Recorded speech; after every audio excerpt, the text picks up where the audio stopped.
MRT group में आप सभी लोगों का स्वागत है। बच्चों, आज हम लोग भौतिक विज्ञान भाग 2 के बारे में अध्ययन करेंगे। जैसा कि आप लोग जानते हैं कि किसी भी परीक्षा में विज्ञान की अहम भूमिका होती है। जैसे रेलवे का एग्जाम हुआ, ये सिपाही का एग्जाम हुआ और ये यूपीएसआई का एग्जाम हुआ। तो स्टूडेंट, ये जो लेखपाल की परीक्षा जैसे हुआ उसमें भी विज्ञान आता है। तो विज्ञान लगभग बहुत सा परीक्षाओं में आता है, ज़्यादातर परीक्षाओं में आता है। इसलिए विज्ञान को आप इग्नोर न करें। तो पूरा का पूरा हम लोग विज्ञान पढ़ेंगे और सभी विज्ञान पढ़ेंगे। देखो बच्चों, ये हम लोग भौतिक पढ़ रहे हैं। भौतिक के बाद फिर दूसरा पढ़ा जाएगा, उसके बाद तीसरा पढ़ा जाएगा। जैसे भौतिक हुआ, ये जीव विज्ञान हुआ, रसायन विज्ञान हुआ, और ये प्रौद्योगिकी का क्षेत्र हुआ, ये कंप्यूटर का क्षेत्र हुआ। यहाँ से प्रश्न आते हैं। तो विज्ञान को थोड़ा रुचिकर बनाइए और इसे स्वीकार करिए कि परीक्षा का ये मुख्य विषय होता है क्वालिफाई करने के लिए। तो स्टूडेंट, भौतिक विज्ञान में भाग 2 में आज हम लोग न्यूटन के गति संबंधित नियम के बारे में पढ़ेंगे। न्यूटन के गति विषयक नियम।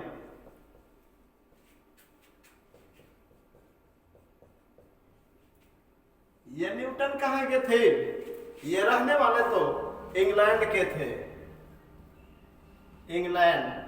और इनकी पुस्तक कौन सी है? प्रिंसिपिया। इस प्रिंसिपिया पुस्तक में इन्होंने गति का नियम दिया।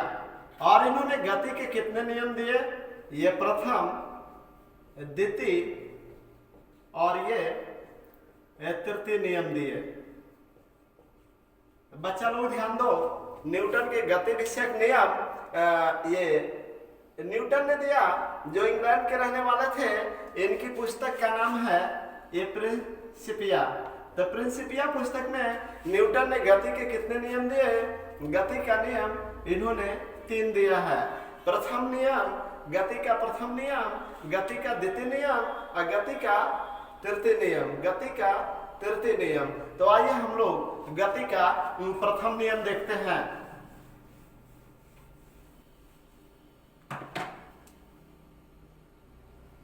न्यूटन का गति का प्रथम नियम। देखो बच्चों,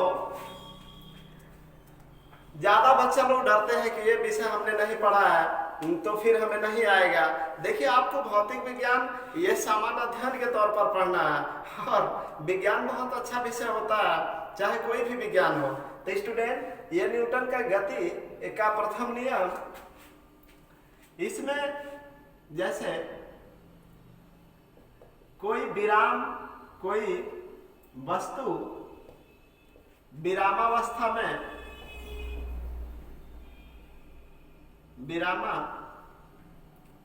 विराम अवस्था में तब तक रहेगी जब तक उस पर कोई बाह्य बल काम न करे।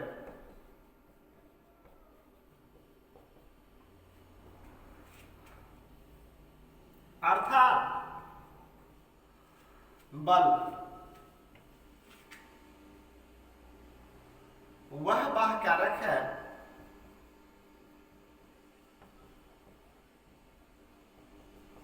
जो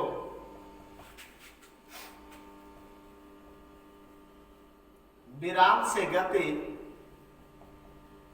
तथा गति से विराम अवस्था में लाने का प्रयास करता है किसी वस्तु को।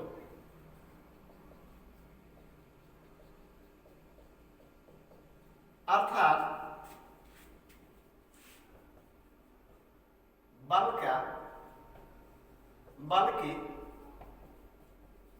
परिभाषा कहते हैं।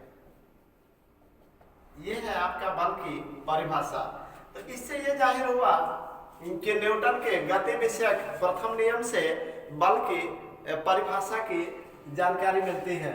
तो न्यूटन का गति विषयक प्रथम नियम ये बल की परिभाषा के बारे में बताता है।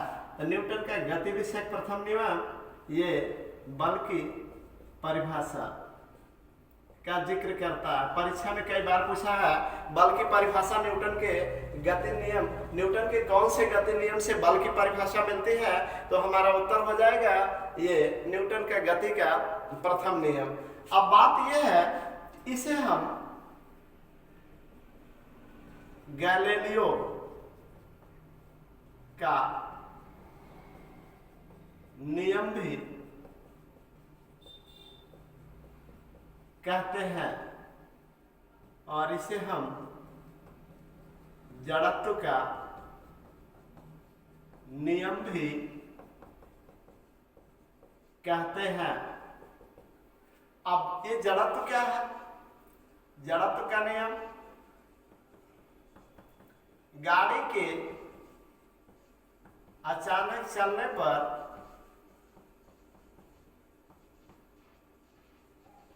यात्री के पीछे की ओर झुकना, गाड़ी रुकने पर गाड़ी अचानक रुकने पर आगे झुकना। तो देखिए इतनी सारी बातें हमें न्यूटन के गति विषयक ये प्रथम नियम से मिलती है। तो बच्चों न्यूटन का जो गति विषयक प्रथम नियम है वो ये बल की परिभाषा के बारे में बताता है। बल वह कारक है जो किसी वस्तु को विरामावस्था से गति अवस्था या गति अवस्था से विरामावस्था में लाने का प्रयास करता है। इसे हम न्यूटन के गति विषयक प्रथम नियम को जड़त्व का नियम भी कहते हैं, इसे हम गैलीलियो का नियम भी कहते हैं। तो इस प्रकार जड़त्व क्या है, जैसे हम एक घोड़ा पर बैठे और वैसे लगाम खींचे और घोड़ा आगे जाए, हम धड़ाम दे पीछे जाए, तो ये है जड़त्व का उदाहरण। और गाड़ी चला रहे हैं तो स्टूडेंट और अचानक ब्रेक मारा और आगे की तरफ झुक गए, तो ये भी है जड़त्व का उदाहरण। तो ये जो है न्यूटन के गति विषयक प्रथम नियम से ये बल की परिभाषा प्राप्त होती है। तो आगे बढ़ते हैं। न्यूटन जो है इंग्लैंड के एक भौतिक शास्त्री थे और ये इनकी जो पुस्तक है वो प्रिंसिपिया है। आगे बढ़ते हुए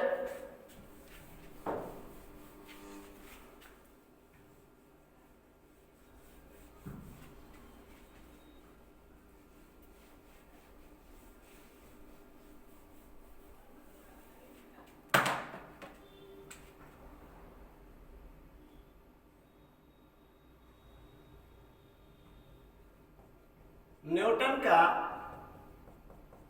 गति विषयक द्वितीय नियम, न्यूटन का गति विषयक द्वितीय नियम। तो द्वितीय नियम में क्या है, इन्होंने कहा बल का व्यंजक प्राप्त होता है। जैसे यह बराबर हमें किसी वस्तु पर आरोपित बल उसके द्रव्यमान तथा त्वरण के गुणनफल के बराबर होता है, बराबर होता है। अब हम जैसे बात किए या बराबर या में, तो इसका हो जाएगा किलोग्राम, इसका मीटर प्रति सेकेंड स्क्वायर। तो इसका मात्रा किलोग्राम मीटर प्रति सेकेंड स्क्वायर या जिसे हम न्यूटन कहते हैं। तो इस प्रकार बल का एसआई मात्रक न्यूटन होता, बल एफ का फोर्स एसआई मात्रक न्यूटन होता।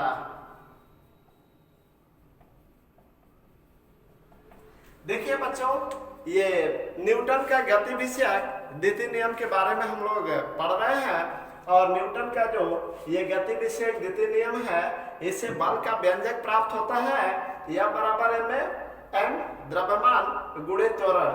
किसी वस्तु पर आरोपित बल उसके द्रव्यमान तथा ये त्वरण के गुणनफल के बराबर होता है। यह बराबर है में एम द्रव्यमान किलोग्राम, ये त्वरण मीटर प्रति सेकेंड स्क्वायर, तो बल का मात्रा किलोग्राम मीटर प्रति सेकेंड स्क्वायर, या इसे न्यूटन कहते हैं। तो बल F का एसआई मात्रक ये न्यूटन होता है, किलोग्राम मीटर प्रति सेकेंड स्क्वायर का दूसरा नाम न्यूटन होता है। तो बल का एसआई मात्रक न्यूटन, ये बल का व्यंजक प्राप्त होता है न्यूटन के गति विषयक द्वितीय नियम से आगे बढ़ते हुए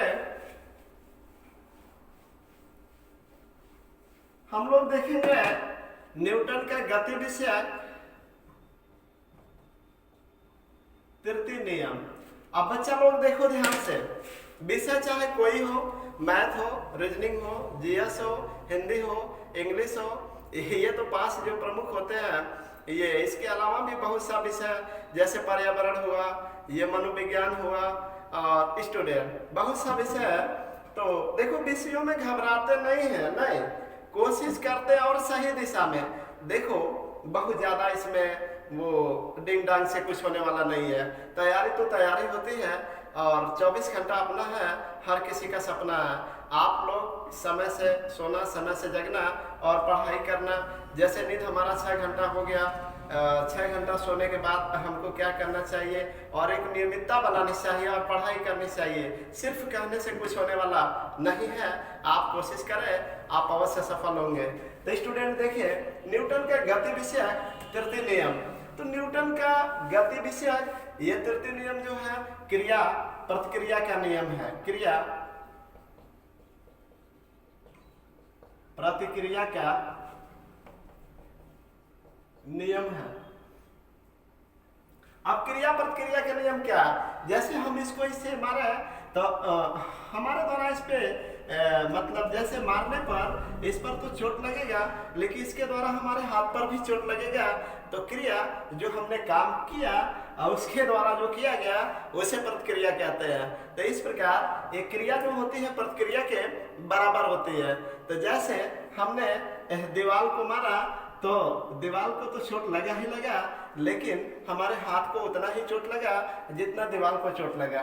क्रिया प्रतिक्रिया का नियम यही होता है बच्चों, एक क्रिया दूसरे प्रतिक्रिया के बराबर होती है। अब इसमें जैसे बात करते हैं रॉकेट का उड़ना, रॉकेट का उड़ना, और बात करते हैं ये नाव का दूर हटना, और बात करते हैं जैसे बंदूक का, एक गोली का बंदूक से निकलना, गोली का बंदूक से निकलना, बंदूक से निकलना। तो बच्चा लोग क्रिया प्रतिक्रिया का नियम, रॉकेट का उड़ना, रॉकेट जितना ही धुआं पीछे की तरफ फेंकता उतना वेग से आगे बढ़ता है। नाव का दूर हटना, जैसे हम नाव से कूदते हैं तो हम तो दूर जाते हैं जितना दूर, उसी हिसाब से नाव भी पीछे की तरफ भागता है। तो गोली का बंदूक से निकलना, जब हम इस तरह कंधे पर रख के गोली मारते हैं तो गोली निकलती है तो उतना ही धक्का हमको पीछे देती है। जो क्रिया प्रतिक्रिया का उधर गति विषयक नियम न्यूटन ने 3 दिन इंग्लैंड के रहने वाले प्रिंसिपिया नामक पुस्तक लिखे। प्रथम नियम से बल की परिभाषा, द्वितीय नियम से बल का व्यंजक, तृतीय नियम क्रिया प्रतिक्रिया का नियम है। बस मित्रों इतना ही। विज्ञान का एंजॉय हम लोग स्टूडेंट दिन प्रतिदिन विज्ञान आपको मिलेगा। और विज्ञान में देखिए कुछ समय तक जैसे हमने उसका टाइम तो फिक्स किया है, चूंकि हमारा काम सभी काम योजनाबद्ध तरीके से होता है, बिना योजना का हम कोई भी काम नहीं करते हैं। स्टूडेंट, हमारा कितना भी छोटा सा काम क्यों ना हो, सभी योजनाबद्ध तरीके से होते हैं। चूंकि योजनाबद्ध तरीके से काम होता है तो उसमें ये अभिरुचि होती है और उसमें अच्छा लगता है, तो फिर काम करने का मूड बना रहता है, जिससे ज़्यादा से ज़्यादा काम हो जाता है। तो स्टूडेंट, इस प्रकार फिर हम लोग अब अगले दिन मिलते हैं। सभी लोगों को धन्यवाद।